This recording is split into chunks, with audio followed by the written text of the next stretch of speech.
कर हम सुनते हैं हर युग में उस चरित्र को देखने के लिए आए और कभी बंदर का रूप बना के, कभी हनुमान जी का रूप धारण करके,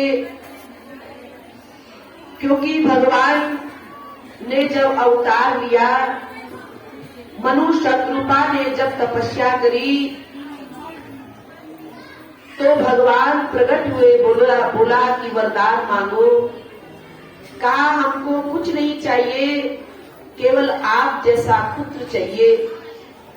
भगवान कहते हैं मेरा जैसा तो मैं ही हूं, मेरा जैसा तो दूसरा कोई है ही नहीं। इसीलिए त्रेता युग में मैं राम के रूप में आऊंगा और आनंद दूंगा। हम सुनते हैं भगवान राम आए और उन्होंने अपने भक्तों को आनंद दिया, दुष्टों का संहार किया। क्योंकि हर युग में दो प्रकार के व्यक्ति होते हैं, एक देवी प्रवृत्ति और एक राक्षसी प्रवृत्ति। और जो देवी प्रवृत्ति होती है वो भगवान की उपासना करती है, और जो राक्षसी प्रवृत्ति होती है वो भगवान से विपरीत करती है। जब देवी देवता यज्ञ करते थे तो रावण साधु संतों से कर लेने के लिए पहुंच जाता था। अब उनके पास कर कहां से आए? तो कहते थे अपना खून दो, रक्त लो, और रक्त इकट्ठा करके हम सुनते हैं कि वही रक्त इकट्ठा हो गया। तो क्या हुआ कि वहां पर एक घड़े के रूप में वो रक्त एकत्रित हुआ और राजा जनक ने हल चलाया तो माता सीता का जन्म हुआ। तो भगवान ने उन राक्षसों को मारने के लिए अवतार लिया और भगवान कहते हैं जब जब होई धर्म की हानि, बाढ़ी असुर अधम अभिमानी, तब तब हरि धरि मनुज शरीरा, हरि कृपा रिधि सज्जन किया। कहा भगवान कहते मैं हर युग में आता हूं, क्योंकि भगवान के एक नित्य अवतार, दूसरा निमित्त अवतार और नित्य अवतार। इस भारत भूमि पे संत आए, पीर पैगंबर आए, शक्तियां आई, औलियां आई। जैसे कबीरदास जी आए, महात्मा बुद्ध आए, बाबा नानक देव जी आए और कहा निमित्त कुछ परिवर्तन करने के लिए भगवान राम और भगवान कृष्ण। और तीसरा होता है सतगुरु।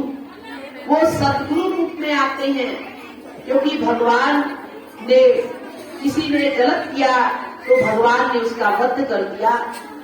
और एक निमित्त यानी कोई चीज परिवर्तन करने के लिए भगवान राम और कृष्ण आए।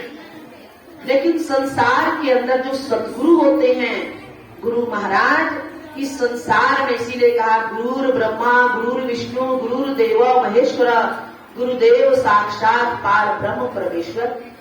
कि इस संसार के अंदर गुरु महाराज जी ब्रह्मा विष्णु महेश बन के, जैसे ब्रह्मा बन के ज्ञान का बीज हमारे अंदर डालते हैं, विष्णु बन के उस बीज की पालना करते हैं और शंकर बन के संहार करते हैं। इसीलिए उनको ब्रह्मा विष्णु महेश की उपमा दी। लेकिन बात यह है, इस भूमि पे धराधाम पे महापुरुष आते हैं, लेकिन पहचानता कौन है? हर कोई उनकी भक्ति नहीं कर पाता। गोपियों का इतिहास हमारे सामने है, ग्वाल बालों का इतिहास हमारे सामने, जो सीधे साधे थे। भगवान कहते हैं निर्मल जन मन सो मोहि पावा, मोहि कपट छल चित्र न भावा। भगवान कहते हैं मुझे जिसके अंदर छल नहीं है, कपट नहीं, वही प्राप्त होता है। दुर्योधन के अंदर छल था, कंस के अंदर कपट था, तो भगवान उनको नहीं मिले। किसको मिले? जो गोपी ग्वाल सीधे साधे थे और उन्होंने उस आनंद को प्राप्त किया। इसीलिए आज श्री गुरु महाराज जी इस धराधाम पर आकर के, क्योंकि जब भगवान ने अवतार आशीर्वाद दिया मनु शत्रुपा को, तो मनु शत्रुपा से एक बात कही कि मैं अकेले नहीं आऊंगा, अनसन सहित ले ही अवतारा। जैसे अगर प्रधानमंत्री जी यहाँ आए तो पूरा कैबिनेट साथ में नहीं आ जाता है, बोलो। ऐसे ही गुरु महाराज जी इस संसार के अंदर अकेले नहीं आए, अपने साथ पूरे कुटुंब को, देवी देवताओं को, जो भालू बंदर जो तपस्या भक्त कर रहे थे, जो संत तप कर रहे थे, सबको लेकर के और गुरु महाराज जी आज आए हुए। और महाराज जी आज यही संदेश दे रहे हैं कि हे मानो, मुझे वही पहचान सकता, हर कोई नहीं। ज्ञान लेने वालों की कमी नहीं है, ज्ञान तो कितनों ने लिया है, लेकिन पहचानता कौन है? जो अपने अंदर भजन करता है। ज्ञान को लेकर के तुमने तिजोरी में रख दिया, दवाई ले आए डॉक्टर से, तिजोरी में रख दिया, तकिया के नीचे रख दिया, तो रोग दूर होगा? ज्ञान तो ले आए, अब कभी भजन किया नहीं, कभी सत्संग में नहीं आए, कभी सत्संग नहीं कराया, तो क्या समझ में आएंगे? तो देखिए, भगवान राम जब आए वन में, तो किसने पहचाना? सबसे पहले उस केवट ने। भगवान केवट के पास आते हैं और केवट से कहते हैं, मांगी नाम ना केवट आना, कहूँ तुम्हारू परम परवाना।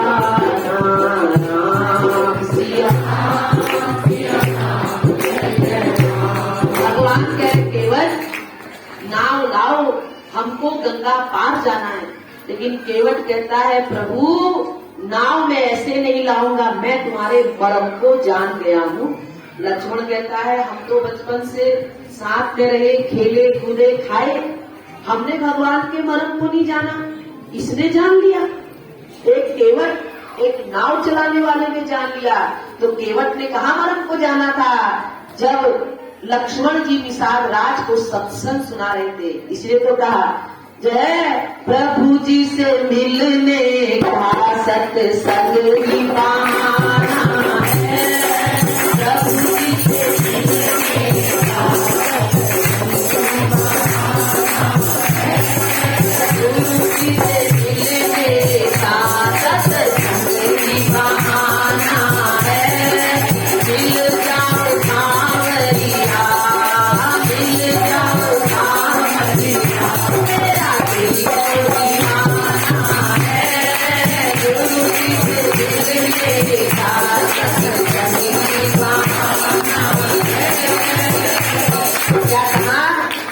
सत्संग इसीलिए कहा जाता है, सत्संग में आओ।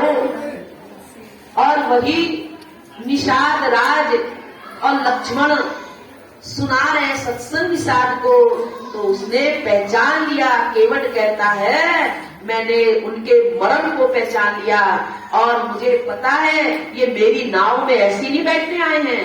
क्यों? इन्होंने मुझे वचन दिया था, एक जन्म की मेरी इनसे भक्ति नहीं है, इस जन्म की मेरी मुलाकात नहीं है, क्योंकि पूर्व जन्म में मैं कछुआ था, भगवान शेषनाग पर थे, मैं भगवान का मुखमंडल का दर्शन करने गया, मुझे यह दूर भगा दिया लक्ष्मण ने फुंकार मार के। और मैंने कहा चलो चरणों का ही दर्शन कर लूं, तो मुझे दूर भेज दिया माता सीता ने। तो मैं दुखी हो गया, मैं इतना रोने लगा। जैसे आप लोग दर्शन करने जाते हो ना, तो आप दर्शन नहीं कर पाते, कितने लोग बोलते हैं भाई जी हम दर्शन करने जाते हैं, हमको दूर छिटक देते हैं। दुखी हो जाते कितने प्रेमी, रोने लग जाते कितने प्रेमी। तो गुरु महाराज जी खड़े होते हैं और कहते अरे इनको आने दो आने दो, ऐसे तो बोलते हैं ना, कहते अरे इनको क्यों रोक रहे, आने दो आने दो आने दो। तो वो केवट कहता है कि जब मैं दुखी हो गया प्रभु, ना मुखमंडल का दर्शन हो रहा है, ना आपके श्री चरणों का दर्शन हो रहा, मैं कैसा अभागा हूँ। तब उस समय आपने मेरे से कहा कि जाओ केवट, मैं तुम्हें त्रेता युग में पूरा मौका दूंगा, तुम मेरे चरण धुलाना, तुम मेरी सेवा करना, जो तुम्हारी इच्छा आएगी। तो देखो वो कहता है कि आज भगवान ने मुझे मौका दिया है, वही वचन संसार वाले भूल जाते। हम कहते ना तन मन धन सब कुछ। अब जब गुरु महाराज जी कहते भाई लाओ तन, लाओ धन, लाओ मन, तो क्या कहते हैं हम, अरे भाई जी फुर्सत कहाँ है हमको, बच्चे छोटे हैं, कारोबार है, अभी बिजनेस नहीं चल रहा है, व्यापार नहीं चल रहा है, बहाने तो मारने लग जाते नहीं। और ऐसे कहते तन मन धन सब तेरा, लेकिन तेरा तुझको सौंपते दिल धड़केगा तेरा। गुरु महाराज जी तेरा ही है, लेकिन देखते समय दिल धुकुर धुकुर धुकुर करता है। तो वही हम उनके वचन को भूल जाते, दिए हुए वचन को। लेकिन केवट कहता है भगवान नहीं भूलते वचन को, तो भगवान इसीलिए मेरी नाव में आए हैं। और तब केवट से मानते हैं, कहते मैं नहीं, तो भगवान कहते हैं केवट कैसे संशय हुआ मन तुम्हारे, कोई जादू नहीं पद हमारे, कैसे संशय हुआ मन तुम्हारे, कोई जादू नहीं पद हमारे। केवट कहता है मुझे आपका सब मर्म पता, एक एक मर्म पता है। पहला मर्म तो ये है, आप जब आए पत्थर की नारी थी और छूते ही पत्थर था, आपने उसको नारी बना दिया। बनाया कि नहीं बनाया? कहा ये तो बनाया मैंने। कहा फिर? तो भगवान कहते हैं नहीं केवट, ये तुम्हारे अंदर किसी ने फुदूर डाल दिया है, कोई मेरे पैरों में जादू टोना नहीं है, मैं कुछ नहीं बनाता हूँ, ना पत्थर को नारी कुछ नहीं करता हूँ। कहा नहीं प्रभु मुझे सब पता है, इसीलिए मैं आपको कब छुअत सिला भरी नारी सुहाई, मान देना काट कटुनाई,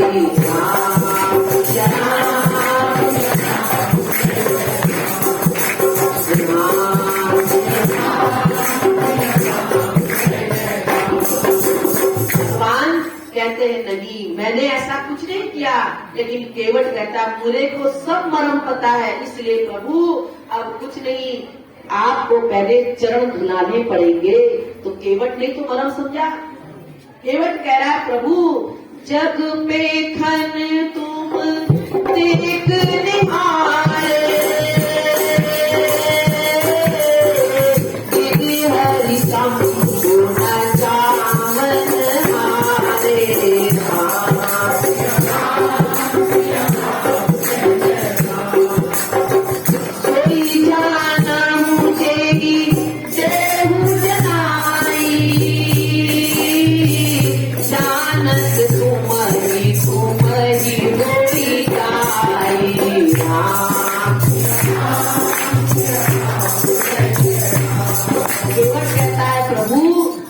पता है आप कैसे हो, आप संसार में जग पेखन तुम देख निहारे।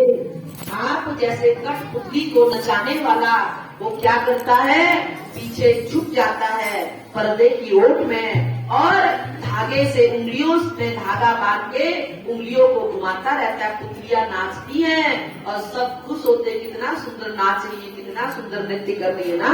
लेकिन वो राज आपको पता है, नचाने वाले तो आप। ऐसे ही प्रभु संसार के अंदर नचाने वाले सबको आप हो, लेकिन कौन जानता है तुम्हारे मर्म को? हर कोई नहीं जान सकता। भगवान आपको हर कोई जान ही नहीं सकता है। और कहा सोई जानहु जेहि देव जनाई, और जिसको आप जना दो, जिसके ऊपर आपकी कृपा हो जाए वही जानता है, सोई जानहु जेई देव जनाई। और जिसके ऊपर आप कृपा करते हो वो जान के तुम्हारा बन जाता है। भगवान जब शांति दूत बन के गए किसके पास? दुर्योधन के पास। कहते हैं दुर्योधन युद्ध क्यों कर रहा है? इतने लोग मरेंगे, पत्नियां विधवा हो जाएगी, माँ अनाथ हो जाएगी, बच्चे अनाथ हो जाएंगे। तू केवल ज्यादा नहीं 5 गांव पांडवों को दे दे। कहता 5 गांव मैं सुई की नोक के बराबर नहीं दूंगा। तो भगवान जाने लगे। तो दुर्योधन कहता रुक जाओ, मेरी माँ आपकी बहुत बड़ी भक्त है, मेरी माँ ने बहुत व्यंजन बनाए हैं, आप खा के जाना। भगवान कहते 2 अवस्था में आदमी खाता है, या तो भूख लगी हो तो मुझे भूख तो लगी नहीं, या तो आपका भाव इतना अच्छा, आपका भाव तो है नहीं, इसीलिए मैं नहीं खा सकता। तो दुर्योधन कहता बांध लो इस कृष्ण को। तो भगवान ने क्या करा? सोचा कि शायद इसको अपना मैं स्वरूप दिखाऊं तो शायद इसकी सद्बुद्धि आ जाए। तो भगवान ने क्या किया? अपना विराट स्वरूप दिखाया। इधर भी कृष्ण, उधर भी कृष्ण, चारों तरफ सिपाही भाग रहे, करे अरे यहाँ खड़ा है कृष्ण, यहाँ खड़ा है कृष्ण, यहाँ खड़ा है कृष्ण, और जंजीर लेके भाग रहे हैं। लेकिन भगवान को कोई नहीं पकड़ पाया। तब भगवान ने दुर्योधन को विराट स्वरूप दिखाया, प्रकाश दिखाया। तो दुर्योधन क्या बोलता है?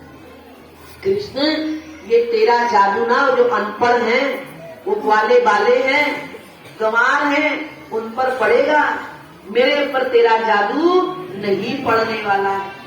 भगवान ने अपना रूप तो दिखाया, स्वरूप, लेकिन कृपा, ज्ञान तो मिल गया।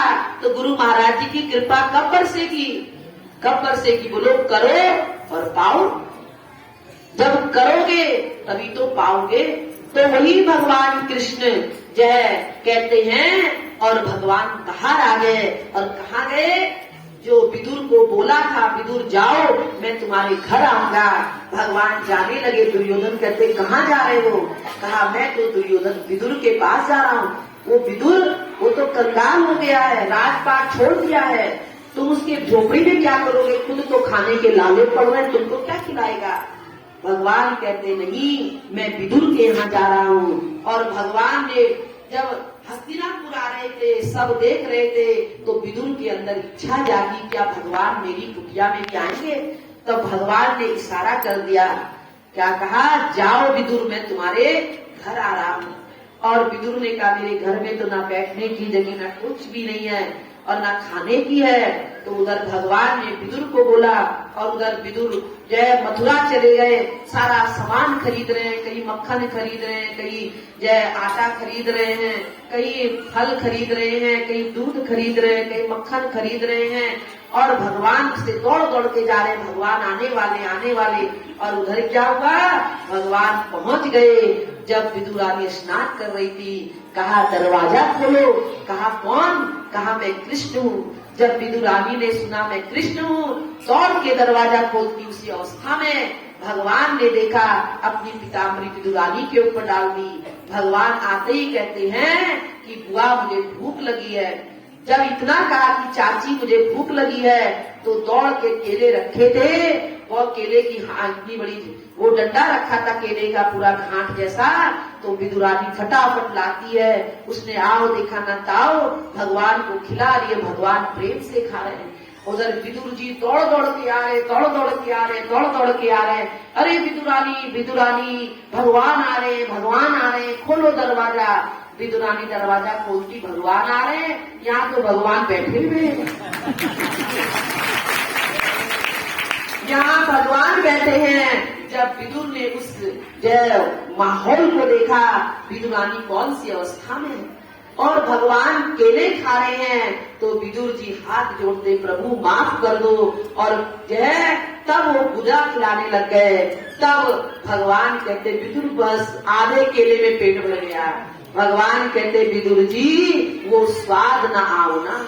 कहते वो स्वाद ही नहीं आ रहा है। क्यों? ना खिलाने वाले को पता, ना खाने वाले को पता। जब ऐसा एक भक्त के अंदर रंग चढ़ता है का जो भक्ति उतरती और चढ़ती वो असल में भक्ति नहीं है।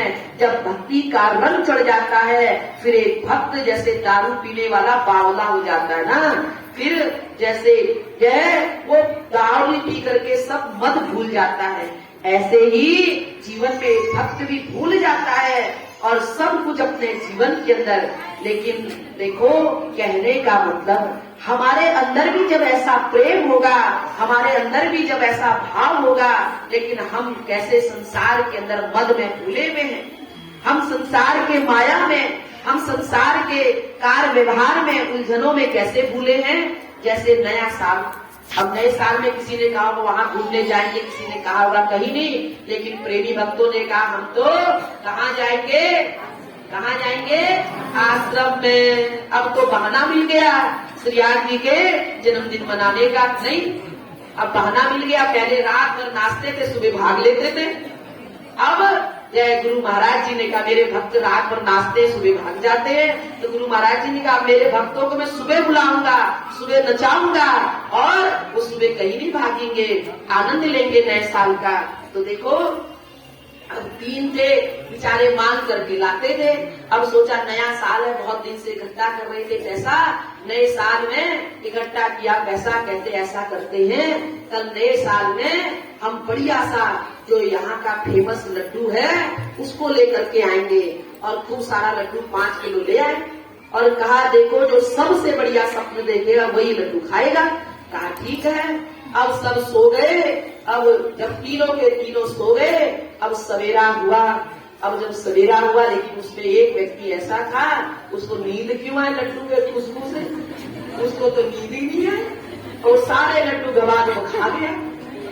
अब हुआ क्या कि जो है सुबह उठे, फटाफट नहाया धोया और पूजा की। अब का सब अपने स्वप्न सुना और जो खा पी के सोया हुआ टंग से, अरे उठ। अब एक ने उसको भी उठाया, कहा स्वप्न सुनाओ। अब उसने सपने सब सुनाते हैं कि भाई मैं तो जैसी सोने गया उसी समय तुरंत ही भगवान राम आए और मुझे से कहते चलो जय रासलीला में भगवान जय राम आते हैं, कहते चलो मेरी बारात आ रही, तुमको निमंत्रण है। तो मैं भगवान राम की बारात देखूं, नाच रहा हूँ, कूद रहा हूँ, बड़ा आनंदित हो रहा हूँ और मैंने इतना अच्छा स्वप्न देखा। कहता अच्छा।